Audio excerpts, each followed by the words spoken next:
দেখুন আজকে 150 গ্রাম মতো মুগ ডাল নিয়ে নিয়েছি এবং মুগ ডালটাকে একটু ভেজে নিচ্ছি। নিয়ম হচ্ছে মুগ ডালটাকে ভেজে নেওয়ার পরে একটু ভেজে নিয়ে আমি সোনা মুগ নিয়েছি, এটা একটু ধুয়ে নিতে হয়, গরম অবস্থাতেই একটু ধুয়ে নিতে হয়।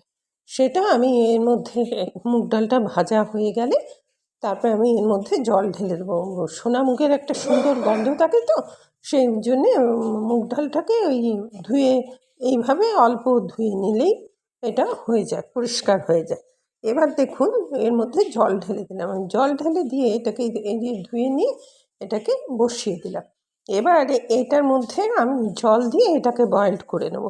এটা বয়েলড হয়ে গেলে পরে এর মধ্যে তারপরে আমি যা দেওয়ার দেবো, এর মধ্যে কিন্তু হলুদ পড়বে না, হলুদ ছাড়া ডালটা হবে।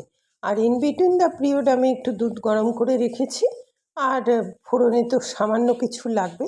আর আপনার একটু পটল কেটে রেখেছি, এটাতে দুধ পটল হবে। দুধ মুগ পটল, এই রান্নাটা এটা খুব সুন্দর হয়, ঠাকুরবাড়ির রান্না।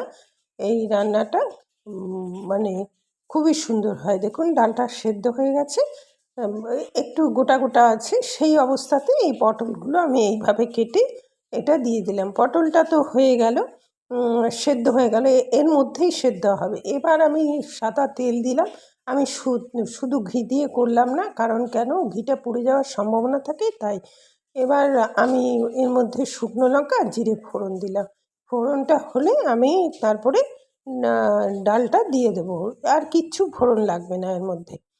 এটা দিয়ে দিলাম। বাই দ্য ওয়ে, আমি নূপুর, আপনারা দেখছেন smile with Nupur and Tania. Please একটু সাবস্ক্রাইব করে দেবেন, বেল আইকনটা টিপতে ভুলবেন না, লাইক শেয়ার করে একটু পাশে থাকবেন, তাহলে নিত্য নতুন রেসিপি আপনাদের কাছে যখনই আপলোড করব নোটিফিকেশান আপনাদের কাছে পৌঁছে যাবে।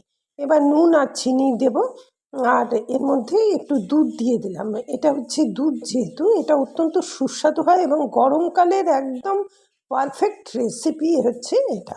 গরমকালে পারফেক্ট রেসিপি, আমার অনুরোধ রইল একবার আপনারা এইভাবে করে দেখবেন। দেখুন এটা ফুটে উঠেছে, এর মধ্যে লাস্ট নামাবার আগে আমি আরেকটু ঘি দিয়ে দিলাম।